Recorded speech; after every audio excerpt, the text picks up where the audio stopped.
Bharatiya Janata party दल नहीं है, ये ड्राई क्लीन की दुकान है। उत्तर प्रदेश की सियासत में आपको 2027 का रण दूर लग रहा होगा, लेकिन सियासी पार्टियों ने कमर कसनी शुरू कर दी है। लखनऊ से लेकर दिल्ली तक हलचल तेज हो गई है। समाजवादी पार्टी के मुखिया अखिलेश यादव ने मिशन 2027 का बिगुल फूंक दिया है और इस बार उनका निशाना सीधा पश्चिमी उत्तर प्रदेश का वो किला है जिसे बीजेपी का अवैध गढ़ माना जाता है। दादरी की रैली में अखिलेश ने जो हुंकार भरी है, उसने मुख्यमंत्री योगी आदित्यनाथ और बीजेपी के रणनीतिकारों की नींद उड़ा दी है।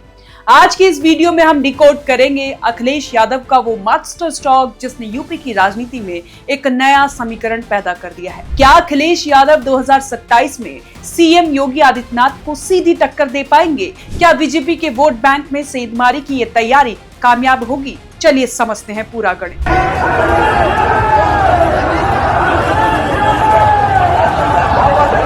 दोस्तों, राजनीति में कहा जाता है जो पश्चिमी यूपी जीतता है वही लखनऊ के तख्त पर बैठता है। अखिलेश यादव इस बात को बखूबी समझ चुके हैं, इसीलिए उन्होंने दादरी की धरती से पीडीए यानी पिछड़ा, दलित और अल्पसंख्यक का वो नारा बुलंद किया जिसे वो अपनी सबसे बड़ी ताकत बता रहे हैं। अखिलेश का साफ कहना है कि यूपी की 95% आबादी इसी तबके से आती है, लेकिन सत्ता में उनकी हिस्सेदारी ना के बराबर है। ये सिर्फ एक चुनावी नारा नहीं है, बल्कि एक बड़ा राजनीतिक हमला है उस सिस्टम पर जिसे अखिलेश भेदभावपूर्ण बता रहे हैं। वो गांव-गांव, मोहल्ले-मोहल्ले जाकर लोगों को संगठित करने की बात कर रहे हैं, क्योंकि उन्हें पता है कि अगर ये 95% एक हो गए तो 2027 की तस्वीर कुछ और ही होगी।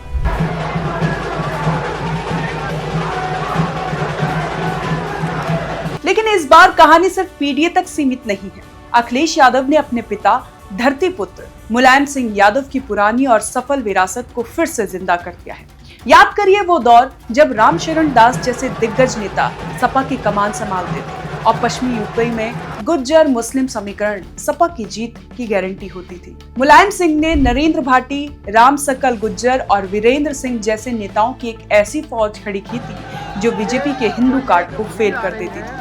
अब वही पैटर्न अखिलेश यादव ने अपना लिया है। उन्होंने पश्चिमी यूपी में गुज्जरों को साधने के लिए नेताओं की एक ऐसी तिगड़ी और नए चेहरों को सामने किया है जो बीजेपी के गढ़ में सेंध लगाने के लिए तैयार है। सपा ने इस बार फ्रंट फुट पर रखा है राजकुमार भाटी, अतुल प्रधान और इकरा हसन जैसे चेहरों। राजकुमार भाटी जो सिर्फ सपा के प्रवक्ता नहीं है बल्कि पश्चिमी यूपी में पार्टी को बुलंद आवाज देते हैं। मंच से अखिलेश ने जिस तरह से भाटी के नाम का ऐलान किया, उसने साफ कर दिया कि 2027 में उनकी हैसियत क्या रहने वाली है। भले ही वो चुनाव न लड़े, लेकिन गुज्जर समाज को सपा की साइकिल से जोड़ने की पूरी जिम्मेदारी उन्हीं के कंधों पर है। दूसरी तरफ है मेरठ की सरधना सीट से विधायक अतुल प्रधान। अखिलेश के सबसे भरोसेमंद सिपाहियों में से एक अतुल प्रधान अपनी आक्रामक राजनीति के लिए जाने जाते हैं। वो युवाओं और गुज्जर समाज के बीच बेहद लोकप्रिय है और बीजेपी के लिए सिरदर्द बने हुए हैं। और दोस्तों, इस समीकरण का सबसे चमकता सितारा है कैराना की सांसद इकरा हसन। इकरा हसन ने जो दादरी की रैली में कहा वो बीजेपी के लिए सबसे बड़ी चेतावनी है। इकरा हसन ने साफ शब्दों में कहा कि उनकी जीत में मुसलमानों से ज्यादा हिंदू वोटरों का हाथ रहा है। ये एक लाइन अखिलेश यादव की उस बड़ी रणनीति का हिस्सा है जहां वो मुस्लिम गुज्जर और हिंदू मुस्लिम एकता के जरिए बीजेपी के ध्रुवीकरण की राजनीति को मात देना चाहते हैं। इकरा हसन के जरिए सपा एक तीर से दो निशाने साध रही है, एक तरफ मुस्लिम समाज का भरोसा और दूसरी तरफ गुज्जर समाज का साथ। अब सवाल ये है कि क्या ये सब काफी होगा? क्या अखिलेश यादव का ये गुज्जर मुस्लिम दाव सीएम योगी के करिश्मे और बीजेपी के संगठन को हिला पाएगा? बीजेपी का कोर वोट बैंक कहे जाने वाले पश्चिमी यूपी में अगर सेंध लगती है तो 2027 का रास्ता अखिलेश के लिए आसान हो जाएगा। लेकिन राह इतनी आसान भी नहीं है। एक तरफ योगी आदित्यनाथ का लॉ एंड ऑर्डर और विकास का मॉडल है, तो दूसरी तरफ अखिलेश का पीडीए और सामाजिक न्याय का एजेंडा। दादरी की इस रैली ने ये तो साफ कर दिया है कि अखिलेश यादव का डिफेंसिव नहीं बल्कि पूरी तरह से अटैकिंग मोड में है। वो अब सिर्फ चुनाव लड़ने नहीं बल्कि चुनाव जीतने के लिए समीकरण बना रहे हैं। तो दोस्तों, आपको क्या लगता है कि अखिलेश यादव की ये गुज्जर मुस्लिम तिगड़ी पश्चिमी यूपी में कमल को मुरझाने पर मजबूर कर देगी?